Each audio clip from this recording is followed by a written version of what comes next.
안녕하세요, 여러분. 오늘은 제 인생에서 결코 잊을 수 없는, 어쩌면 기적이라고도 부를 수 있을 만한 이야기를 들려드리려 합니다. 20년 전 가난했던 어린 시절 저에게 교복을 선물해 주셨던 두 분의 아저씨 이야기입니다. 그 교복 한 벌이 어떻게 제 인생을 바꾸고 또 기적처럼 이어졌는지 지금부터 저의 솔직한 이야기를 시작합니다. 저는 1990년대 후반 그리 넉넉지 않은 형편에서 자랐습니다. 부모님께서는 매일같이 허리띠를 졸라매시며 열심히 일하셨지만 삶은 늘 빠듯했죠. 특히 제가 중학교에 진학할 무렵 집안 형편은 더욱 어려워졌습니다. 입학의 설렘보다는 교복이라는 현실적인 고민이 저를 짓눌렀습니다. 당시 저는 시골의 작은 마을에 살았습니다. 친구들은 벌써 새 교복을 맞춰 입고 설레는 마음으로 새 학년을 기다리고 있었죠. 하지만 저는 부모님께 교복이라는 말을 꺼내기가 죄송했습니다. 낡은 옷들을 기워 입고 물려받은 책가방을 메고 다녔던 터라 새 교복은 저에게 너무나도 큰 사치처럼 느껴졌습니다. 밤마다 몰래 울기도 하고 친구들 앞에서 혹시라도 교복 이야기가 나올까봐 전전긍긍했습니다. 중학교에 입학한다는 기쁨보다 교복이 없다는 사실이 저를 더 작게 만들었습니다.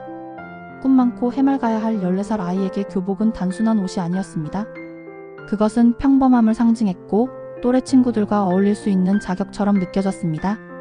어느 날 어머니께서 한숨을 쉬시며 말씀하셨습니다. 아무래도 올해는 내 형 교복 물려 입어야겠다. 미안하다. 낡고 해진 형의 교복을 보며 저는 아무 말도 할 수 없었습니다. 그저 고개를 푹 숙일 뿐이었죠. 그때까지만 해도 제 마음속에는 막연한 슬픔과 좌절감만이 가득했습니다. 그런 저에게 뜻밖의 만남이 찾아왔습니다. 방과 후 저는 동네 어귀에 있는 작은 문구점 앞을 지나고 있었습니다. 그때 마침 순찰차 한 대가 멈춰 서고 듬직한 체구의 경찰 아저씨 한 분이 차에서 내리셨습니다. 그 아저씨는 평소에도 동네를 자주 순찰하시며 아이들에게 친절하게 대해주시던 분이었습니다. 그날따라 아저씨는 제 어깨를 툭툭 치시며 물으셨습니다. 어이 총각, 학교 갈 준비는 잘 되어가나? 저는 그 질문에 순간 흠칫했습니다. 교복 이야기가 나올까봐 심장이 쿵쾅거렸죠. 얼버무리며 네 뭐하고 대답하려는데 아저씨는 제 낡은 옷차림과 풀죽은 표정을 읽으셨는지 조심스럽게 다시 물으셨습니다. 혹시 교복 때문에 걱정하는 거니? 그 순간 억눌러 왔던 서러움이 북받쳐 올랐습니다. 저는 고개를 푹 숙인 채 아무 말도 하지 못했습니다. 잠시 침묵이 흘렀고 저는 아저씨가 저를 한심하게 생각할까봐 두려웠습니다. 그런데 아저씨는 저의 어깨를 토닥이며 따뜻한 목소리로 말씀하셨습니다. 괜찮다, 총각. 아저씨가 도와줄 방법이 있는지 한번 알아볼게. 너무 걱정하지 마. 그 말씀 한마디가 저의 얼어붙었던 마음에 작은 온기를 불어넣었습니다. 생면부지의 경찰 아저씨가 저의 고민을 알아봐 주시고 도움을 주려 하신다는 사실이 놀랍고도 감사했습니다. 아저씨는 제 이름과 연락처를 물어보셨고 저는 얼떨결에 말씀드렸습니다. 며칠 후 저는 그 경찰 아저씨의 전화 한 통을 받았습니다. 아저씨는 총각, 아저씨 친구 중에 변호사 아저씨가 있는데 그분이 총각을 도와주고 싶어 하신다네. 내일 아저씨랑 같이 그 변호사 아저씨 사무실에 가볼까? 라고 말씀하셨습니다. 저는 믿기지 않는 마음에 얼떨떨했지만 동시에 희망이라는 감정을 처음으로 느꼈습니다. 다음날 저는 약속 장소로 향하는 내내 심장이 두근거렸습니다. 경찰 아저씨와 함께 도착한 곳은 번화가에 있는 변호사 사무실이었습니다. 문을 열고 들어서자 인자한 인상의 변호사 아저씨께서 저희를 반겨주셨습니다. 변호사 아저씨는 저에게 따뜻한 차를 내어주시며 이것저것 물어보셨습니다. 공부는 좋아하는지, 꿈은 무엇인지 등등. 저는 조심스럽게 제가 처한 상황을 말씀드렸습니다. 변호사 아저씨는 제 이야기를 끝까지 경청해 주시더니 빙그레 웃으시며 말씀하셨습니다. 총각, 공부 열심히 하고 꿈을 키우려면 교복은 필수지. 아저씨가 총각 교복값을 내줄게. 이걸로 맛있는 것도 사 먹고 필요한 학용품도 사렴. 순간 저는 제 귀를 의심했습니다. 눈앞에 놓인 봉투 속에는 빳빳한 지폐 몇 장이 들어 있었습니다. 당시 교복 한 벌 값으로는 충분하고도 남는 돈이었습니다. 저는 너무 놀라서 아무 말도 할 수 없었습니다. 그저 고개만 푹 숙인 채 눈물을 뚝뚝 흘렸습니다. 경찰 아저씨는 제 등을 다독여 주셨고 변호사 아저씨는 인자하게 웃으셨습니다. 총각, 이거 받고 나중에 꼭 훌륭한 사람 돼서 너도 다른 사람 도와주렴. 그게 아저씨한테 주는 가장 큰 보답이야. 그날 저는 꿈에 그리던 새 교복을 맞출 수 있었습니다. 제 몸에 딱 맞는 새 교복을 입고 거울 앞에 섰을 때의 기분은 지금도 잊을 수가 없습니다. 마치 세상 모든 것을 다 가진 듯한 행복감과 벅찬 감동이었습니다. 새 교복은 저에게 단순한 옷이 아니었습니다. 그것은 두 분의 아저씨가 저에게 주신 따뜻한 마음, 그리고 미래에 대한 희망이었습니다. 그분들의 선의 덕분에 저는 위축되지 않고 당당하게 중학교 생활을 시작할 수 있었습니다. 그때부터 저는 마음속으로 다짐했습니다. 나도 언젠가 저 두 분 같은 멋진 어른이 되어서 도움이 필요한 사람을 꼭 돕고 살아야지. 저는 두 분의 아저씨께 받은 은혜를 잊지 않았습니다. 교복을 입고 학교에 다니는 내내, 그리고 학창 시절을 보내는 내내 그분들의 따뜻한 마음을 기억했습니다. 두 분의 아저씨는 그 이후로도 가끔 제게 안부 전화를 주시거나 직접 찾아오셔서 잘 지내는지 물어보시곤 했습니다. 저는 매번 그분들께 최선을 다해 공부하고 있다고 말씀드렸습니다. 그분들의 격려와 기대는 제가 힘들 때마다 다시 일어설 수 있는 큰 힘이 되었습니다. 저는 그 교복이 닳고 닳아 더 이상 입을 수 없게 될 때까지 소중히 입었습니다. 교복은 저에게 학창 시절의 상징이자 두 분의 은혜를 잊지 말라는 무언의 약속 같은 것이었습니다. 시간이 흘러 저는 고등학교를 졸업하고 대학에 진학했습니다. 그리고 두 분의 아저씨처럼 사회에 도움이 되는 사람이 되겠다는 꿈을 키웠습니다. 특히 저에게 희망을 주셨던 변호사 아저씨처럼 법을 통해 약자를 돕는 사람이 되고 싶다는 생각을 하게 되었습니다. 수많은 밤을 새워가며 공부했고 때로는 포기하고 싶을 만큼 힘들 때도 있었습니다. 하지만 그때마다 제 머릿속에는 낡은 교복과 두 분의 아저씨 얼굴이 떠올랐습니다. 나도 언젠가 그분들처럼 누군가에게 희망이 되어줘야지. 그 다짐은 저를 지탱하는 가장 큰 힘이었습니다. 결국 저는 어려운 과정을 거쳐 변호사 시험에 합격했습니다.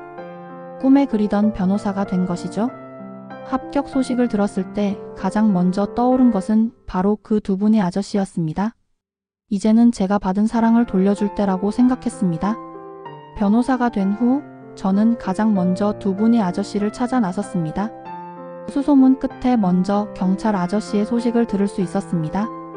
경찰 아저씨는 이미 정년퇴직을 하셨지만 여전히 건강하게 지내고 계셨습니다. 저는 조심스럽게 연락을 드렸고 아저씨는 제 전화를 받고 깜짝 놀라셨습니다. 제가 변호사가 되었다는 소식에 아저씨는 이야, 그 꼬마 총각이 이렇게 훌륭하게 자랐다니 정말 자랑스럽다 라며 기뻐하셨습니다. 저는 아저씨를 찾아뵙고 지난 20년간의 감사함을 다시 한번 전했습니다. 아저씨는 제 손을 잡으며 눈물을 글썽이셨습니다. 정말 기특하다. 내가 그때 작은 도움을 줬을 뿐인데 이렇게 훌륭하게 커줘서 고맙다. 저는 아저씨께 아저씨가 주신 교복 한 벌이 저에게는 세상에서 가장 큰 선물이었습니다. 덕분에 제가 여기까지 올 수 있었습니다. 라고 말씀드렸습니다. 그리고 이제 변호사 아저씨를 찾아 나설 차례였습니다. 경찰 아저씨의 도움을 받아 어렵게 변호사 아저씨의 근황을 알게 되었습니다. 변호사 아저씨는 여전히 법률 활동을 하고 계셨지만 건강이 많이 좋지 않으시다는 소식을 들었습니다. 저는 망설임 없이 아저씨를 찾아뵙고 제가 변호사가 되었다는 소식과 함께 지난날의 감사함을 전했습니다. 아저씨는 제 얼굴을 한참 바라보시더니 희미하게 웃으시며 말씀하셨습니다. 자네 그때 그 아이구나. 이렇게 훌륭하게 자랐다니 고맙다. 정말 고맙다. 저는 아저씨의 손을 잡고 눈물을 흘렸습니다. 그리고 저는 아저씨께 제안했습니다. 아저씨, 이제 제가 아저씨의 힘든 일을 도와드리고 싶습니다. 제가 아저씨의 모든 법률 자문과 필요한 모든 일을 무상으로 도와드리겠습니다. 이것이 제가 아저씨께 받은 은혜를 조금이나마 갚는 방법이라고 생각합니다. 변호사 아저씨는 처음에는 괜찮다고 손사래를 치셨지만 저의 간곡한 부탁에 결국 제 도움을 받아들이셨습니다. 그렇게 저는 이제 저의 은인이자 스승이신 변호사 아저씨의 든든한 조력자가 되었습니다. 제가 변호사가 된 것이 20년 전 그 교복 한 벌의 기적과도 같은 결과라고 생각합니다.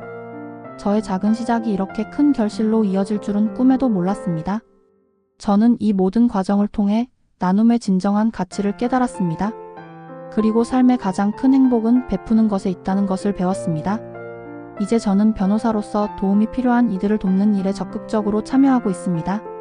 특히 경제적으로 어려운 학생들에게 법률적 도움을 주거나 멘토가 되어주는 활동을 하고 있습니다. 제가 받았던 따뜻한 마음을 이제는 제가 다른 사람들에게 전해주는 것이죠.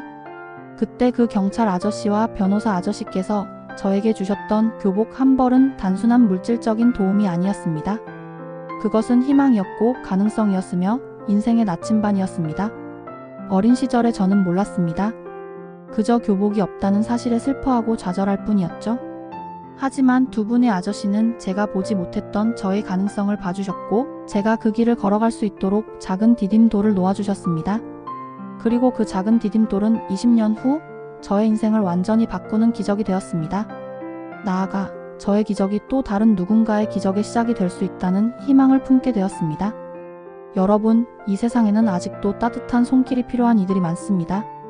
그리고 작은 친절 하나가 누군가의 인생을 송두리째 바꿀 수도 있습니다. 제가 경험했던 기적처럼 말이죠.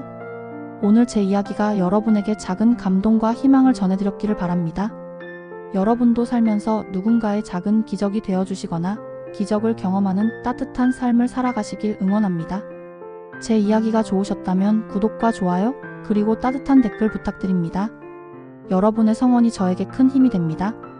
다음 영상에서 더 좋은 이야기로 찾아뵙겠습니다. 감사합니다.